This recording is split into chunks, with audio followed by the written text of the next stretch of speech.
This episode is brought to you by SureTest. Transform and revolutionize your health system's application testing process with SureTest Managed Test Automation Solution, SureManage.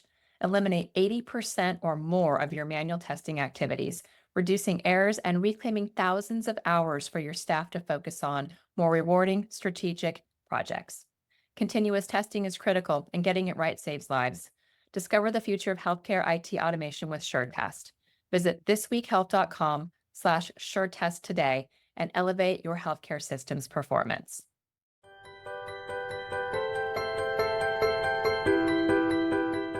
I'm Bill Russell, creator of This Week Health, where our mission is to transform healthcare one connection at a time. Welcome to Newsday, breaking down the health IT headlines that matter most. Let's jump into the news. All right, it's Newsday, and today I am joined by two formidable women, the one and the only Sarah Richardson and Laura O'Toole, the CEO and one of the founders of SureTest, is with us today. Drex is, where do we send Drex off to? Boise, Idaho, our first city tour dinner in Boise, Idaho. And he's there tomorrow night. I will be in Atlanta for a city tour dinner. By the time people hear this, that will be in my rearview mirror. We will have that on Wednesday, and this will probably air on Monday. So we'll hear what Drex hears in Boise, Idaho. How are you guys doing? I'm doing fabulous. I'm in Greensboro, North Carolina today, and the weather is gorgeous. It's beautiful. I think I could live in this state, actually. I really like it. North Carolina. Yeah, North Carolina was one of the places I wanted to go, but it was a little too cold for my father-in-law. So, and he did get a vote in where we moved. So we ended up in Florida. Well, here's a question for you. So I've had a lot of conversations this week with various CIOs that one of the questions I'll always ask is, hey, how are things going at fill in the blank health system? How are things going at your health system? What do you think the number one answer I get to that is? Exhausting. And I've got a bunch of open positions, and I don't know who's going to fill what job. I don't know.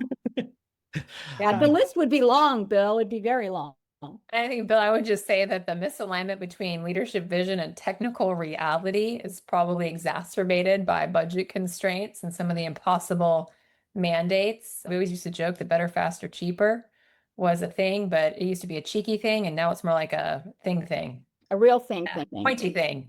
It was almost kind of comical because I talked to 3 CIOs this morning in a row, and each one of us said, hey, how are things going at your health system? And they all said the same word. And the word was busy, Oh, exhausted. we are so busy. Oh, it's amazing how busy we are. And then they proceed to tell me, it's like, yeah, we're doing our ERP implementation, our go live. It seems like a lot of go lives are scheduled for this fall. I mean, big time. There are a lot. Yes. You guys have both managed large teams before. I mean, what's the role of a leader when you know that the pace at which things are going to be moving is so rapid? One of the things I'm concerned about with healthcare leaders is that this pace hasn't abated since the pandemic. I mean, it's been a pace that's been just ongoing, and implementations, mergers and acquisitions, you name it. It just seems to keep coming at a significant clip. I'm curious how do you approach that as a leader? I mean, what do you see your role as? Laura, I'll start with you. I mean, what's your role when the team says, man, we have an awful lot on our plate? Is it to help them to see that it's really not that much, or is it to help them to manage that? Well, it's going on all the time, and we're hitting it right now. I think we have several clients that have major testing events going on coming up in October. So the conversation is timely. I think as a leader, the most important thing is to get out of their way and not micromanage. And hopefully you've created a culture and an environment that's based in authenticity, where if they really are running into a problem, they're not afraid to tell you, so that you can step in at the right time to redirect, reprioritize. But I think it's about holding accountable and really empowering them to go do their job and get out of their way. And because they're busy and because there's so much going on, so now you feel that there's more risk that something might go wrong, to hold yourself back and not insert yourself and get in there when maybe it's not the right time for you to. Wow. Sarah?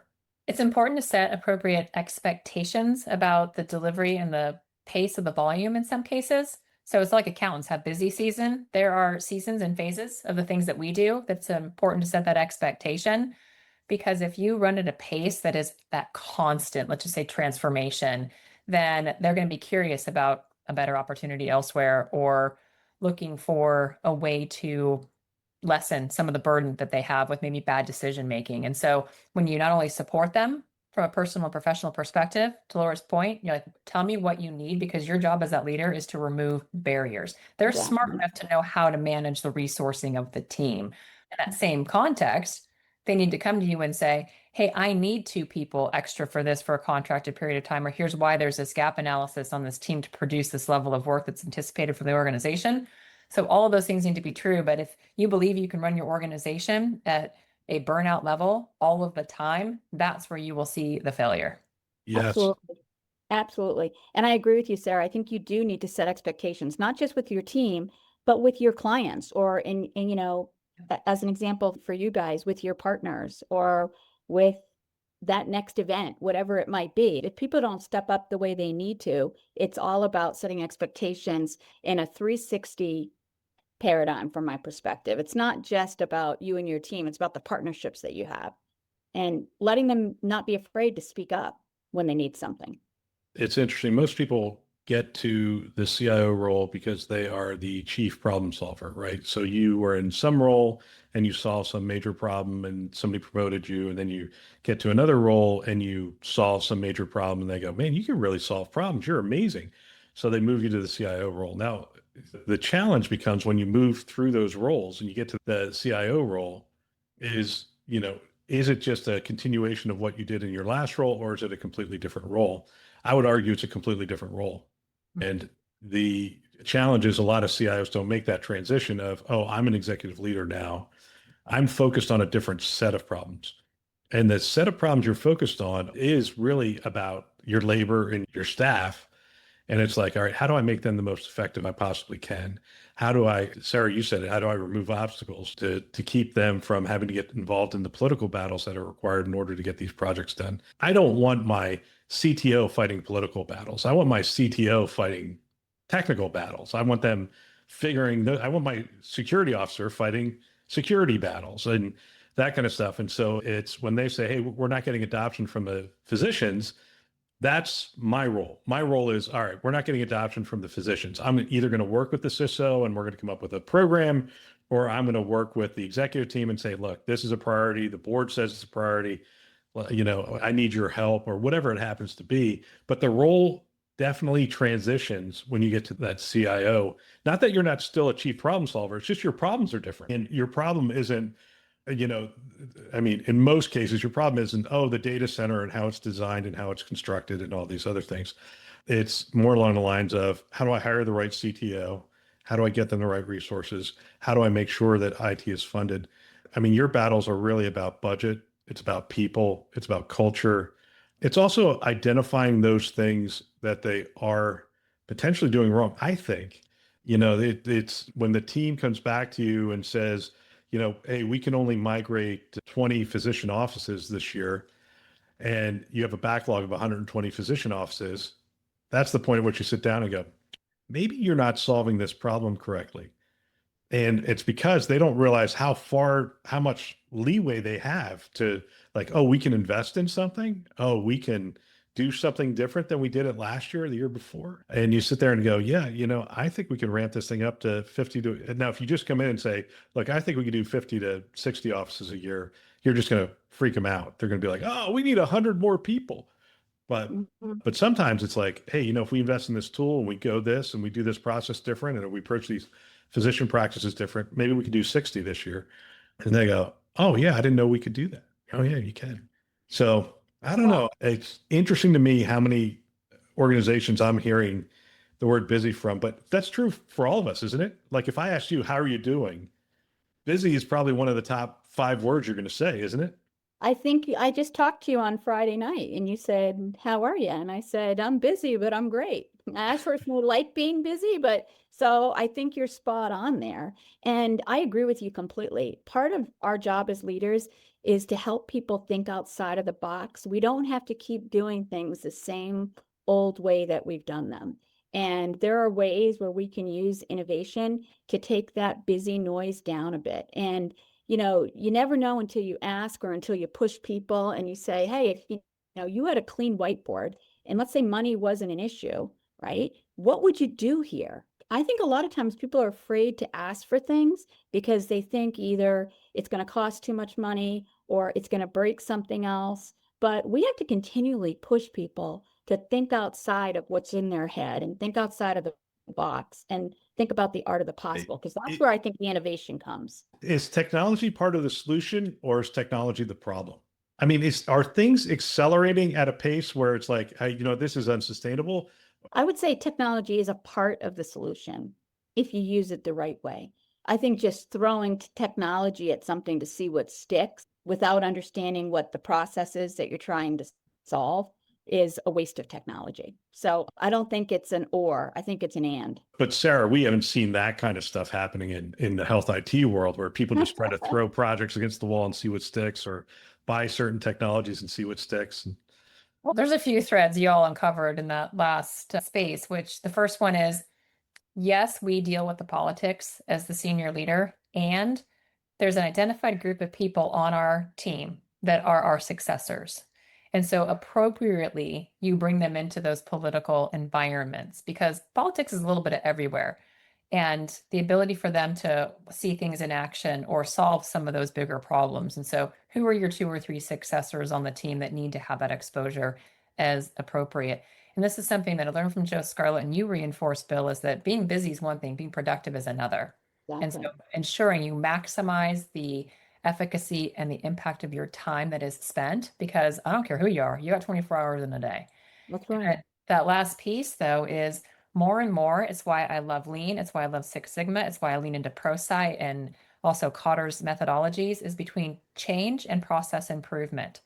Those things are 80 to 90% of your equation before the technology gets embedded as part of the solutioning. But we have so much tech debt that every once in a while, I used to represent it as anchors on a boat.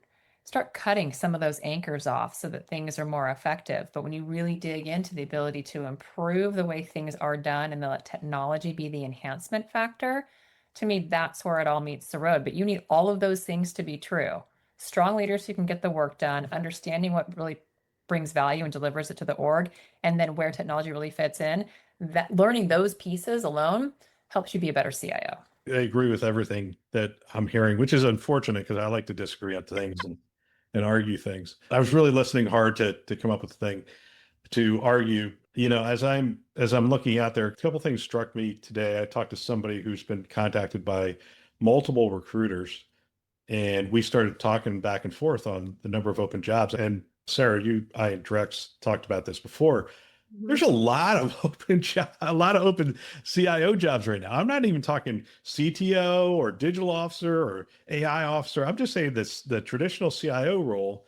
This person was rattling off the number of roles, and I'm like, oh, you didn't cover the children's hospitals, and oh, you didn't cover the academics that we know of. There's at least 2 academics that we know of that don't have a CIO right now. Percentage wise, it's not a huge number, but you wouldn't think there would be that much turnover. Do you think this is indicative of the role changing? Do you think this is indicative of what we just talked about, that the pace and the expectations on the role are changing? I mean, what do you think's, or is this just normal? We just happen to be at high tide right now and it's gonna roll back. Well, you want to start, Sarah? You want me to start? I want you to start because I like following your acumen for sure. Well, I think it's a combination of a couple things, at least what I'm hearing. First, I think you have a lot of CIOs that are aging out. I mean, you're talking about open positions now, Bill, but I know of several others that are coming at the end of the year because folks are retiring, and some of those are absolutely at academics that I know personally is happening. The other piece is I think there is a movement, and it's like an N of 3 or 4 that I've heard, but I have a feeling right now, some of these open positions are staying open as long as they have, because I think the leadership at especially some of the large health systems are really trying to figure out what does that CIO or that CDIO, or is it now a CTIO role need to look like? And are we really clear and crisp on what that job description should be and what we want people to actually bring to our organization and task them with driving? And I think there's some unrest right now in the market about that. what that really should look like. To your point, a health system might know what it wants, and is it willing to let the CIO or CDIO get there? And I've been stuck in that paradox before, where like, we want you to come in and do these things. I'm like, okay, great. You only get to ask so much in the interview discovery process. And when you get there and you say it's going to take this, and they go, wow, that's awesome, and no. And so you think about versions 2, versions 3, versions 4. It doesn't mean you expect carte blanche when you go into a role.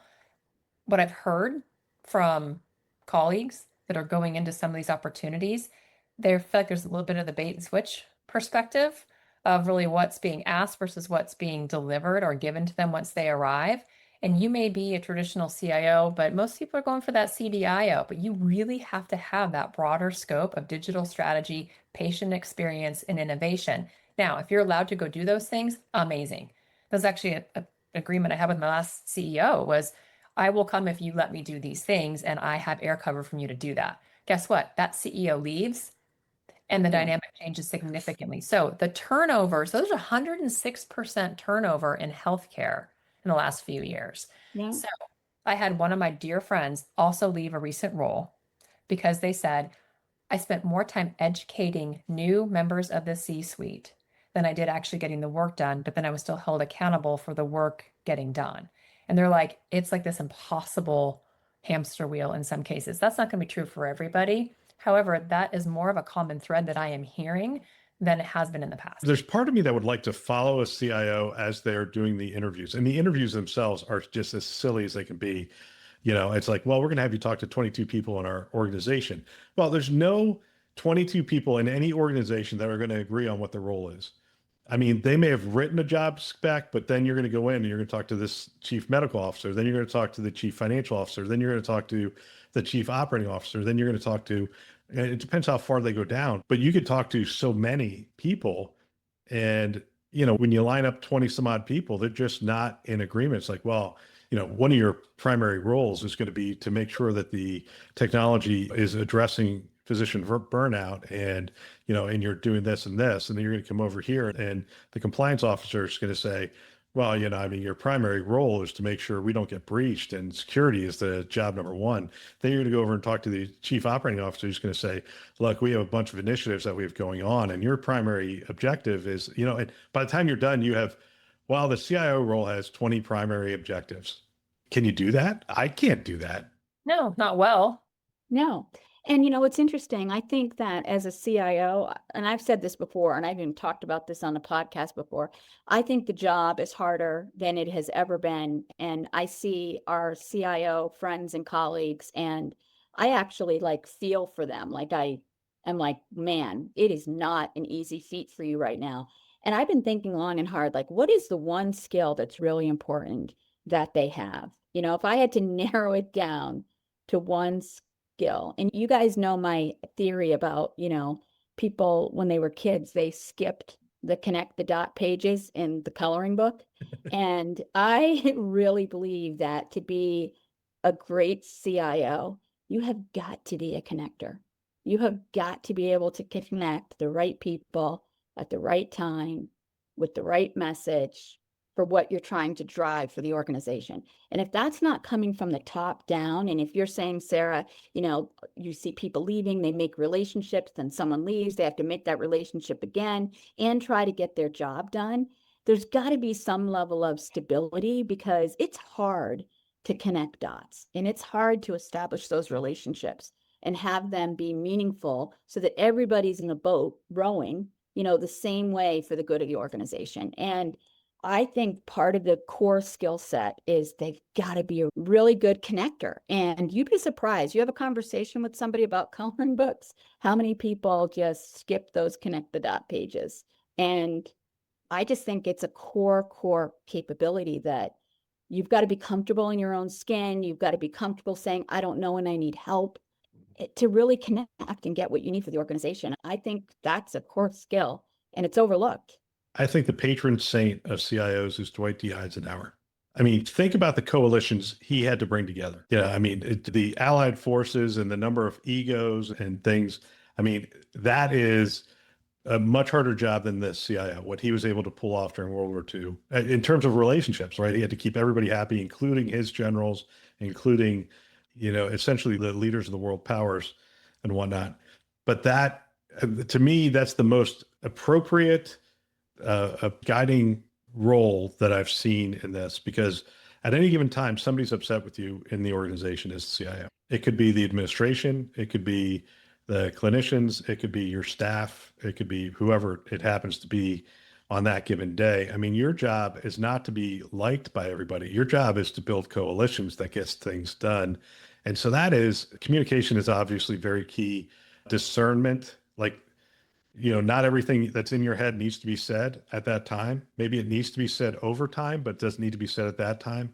So there's a discernment, there's a relationship building, there's a rallying. If you watch some movies about the interaction of Churchill and Eisenhower, I mean, there were times where he like snapped at him, and there was times where he put his arm around him and said, I understand what you're going through, and that kind of stuff. And it's almost that kind of relationship that you have, and of how do you build coalitions in order to get the EHR project done, in order to get the ERP project done, in order to make sure that your health system isn't breached. And I think that's a majority of the job now, is building coalitions to make things work. I don't know. I'm throwing that out there. I don't know what you guys think. We talk about having 3 or 4 versions of a plan, but also the backup just in case all of those things failed. He's like, you can have 10 plans in place. You better have them all planned out, but just plan for all of them to fail and still know what to do. So there's that ability to like think on your feet and get things done. That comes with experience. That comes with going through really hard, gross projects and then getting fired or getting transferred or getting moved or having things happen like that all of the time, going through the pandemic, going through all kinds of different things that have really probably cut our teeth on the experience factor. And then he also, remember, what he had a speech for the success of D-Day. He also had the speech for the failure of D-Day. And so when you take that level of responsibility personally, this goes back to the Jim Collins level 5 leadership ethos of like, when things are going well, you give all of the credit away. When things are going poorly, you take on all of that responsibility. That's not that common anymore. Like, I feel like, I don't know what the shift has been. There's lots of ways you can theorize it. But the ability for people just to say, hey, that was my fault, or hey, this is what's happening. It's really fascinating to see the amount of energy that is put into deflection versus just saying, this is on me and I'm willing to get fired if it doesn't go well. Right. And owning it. And not being afraid to fail. I mean, sometimes you're going to fail. You have to have a backup plan. But I think when we have failures and when our staff has failures, you have to use it to the advantage of getting them to the next level and getting them better.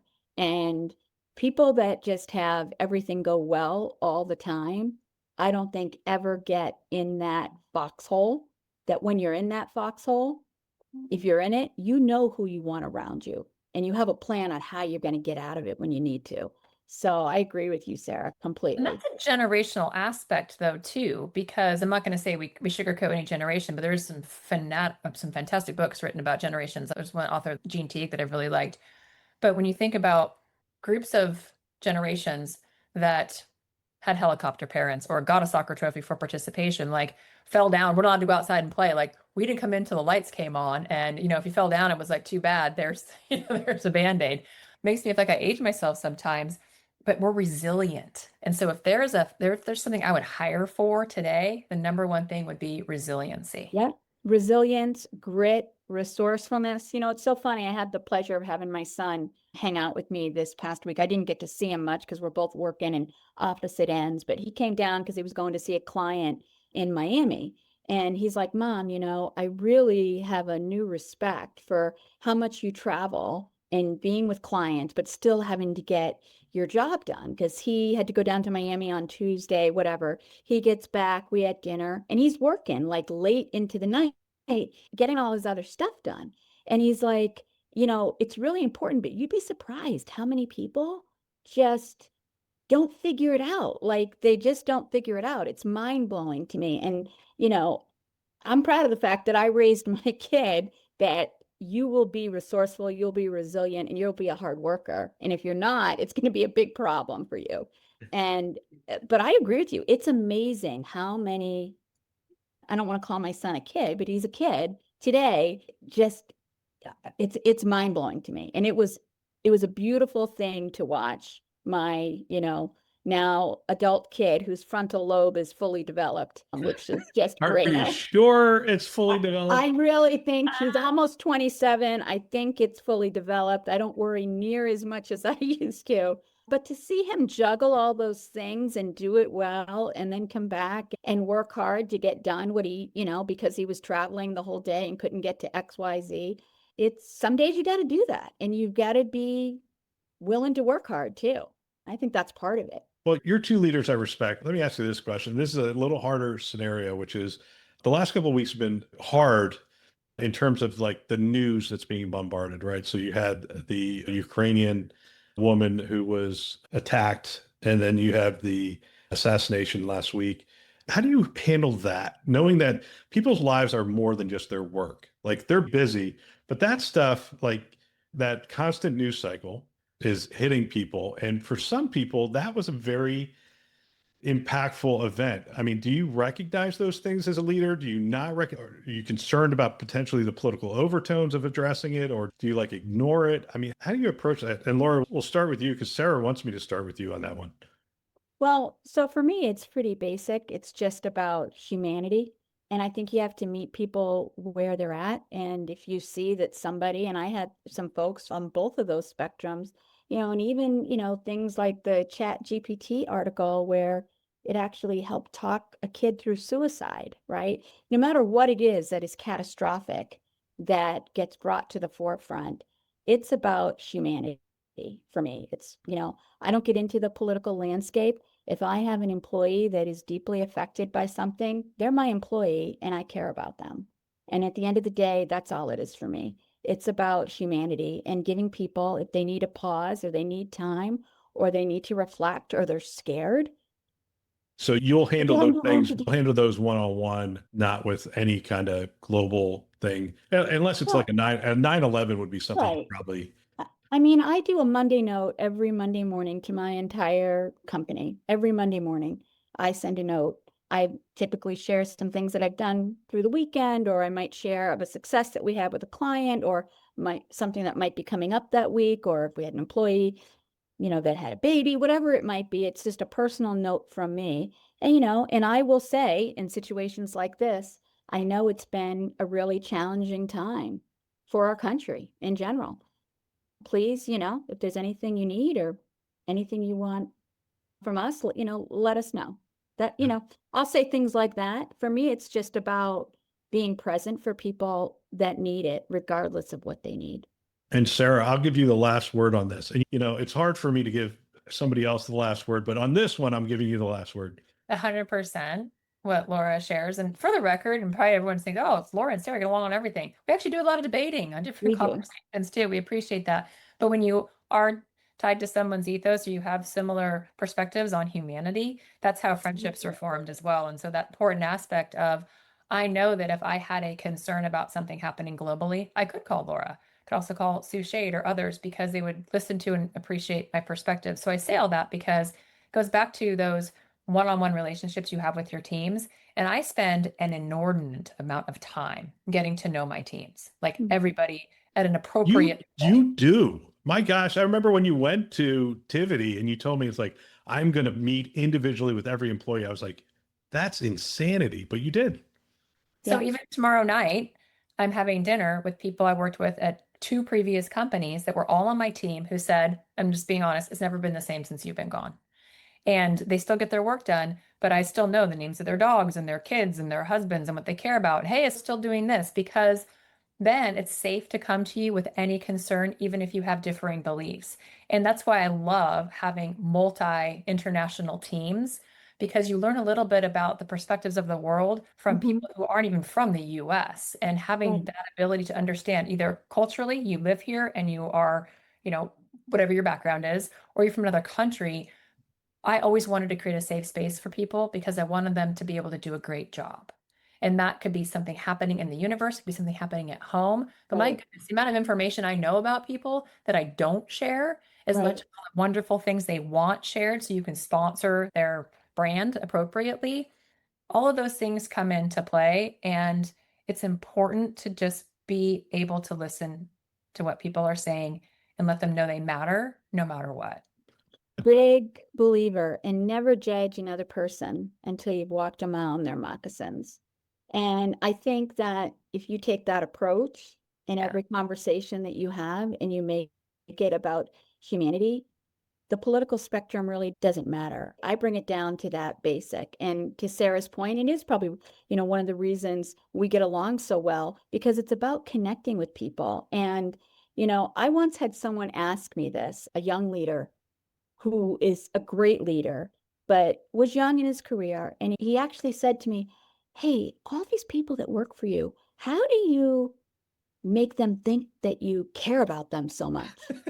I'm like, I'm like, because I do, and I really do. That doesn't mean I don't hold them accountable.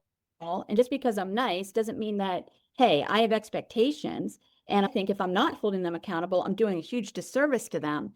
But the core of being a leader, it's got to be care. How do you pull the wool over all their eyes? How do you make them think that you care about them? It's like, because I do. Yeah, but you can't fake that. And so No, you can't. You absolutely can't. Bringing up through the ranks, and I'm like, wow, you don't have the empathy bone. Like you actually can't personally connect with people. And amazing technologists that I'm like, your train stops here from a promotion perspective under my watch because you don't know how to connect to people. And I can't leave you in the basement for the next 20 years. And so there's a space, and some people you do, but if the trajectory is leadership over humans, you better know how to address humankind. Exactly. Otherwise, yes, I can leave you in the basement. However, but then that also created those duality in the tracks of technical leadership of like the experts that are people don't talk to them, they solve problems, and those that fight the political battle. I do not believe the person at the C-suite is the basement dweller. Agreed. Interesting.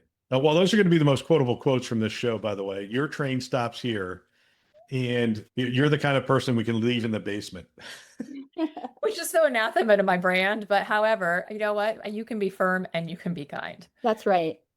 I understand it completely. There have been people that I'm like, what do you want your next role to be? It's like, I think I can run this place. It's like, yeah, but nobody likes you. So I don't know how to do that. Like, how do we help you to like, you have to have a people sense in you, and you have to actually like them and care for them. Sarah, we did the leadership course. We have a course that we're going to be releasing, part of the 229 fellowship program for healthcare leaders.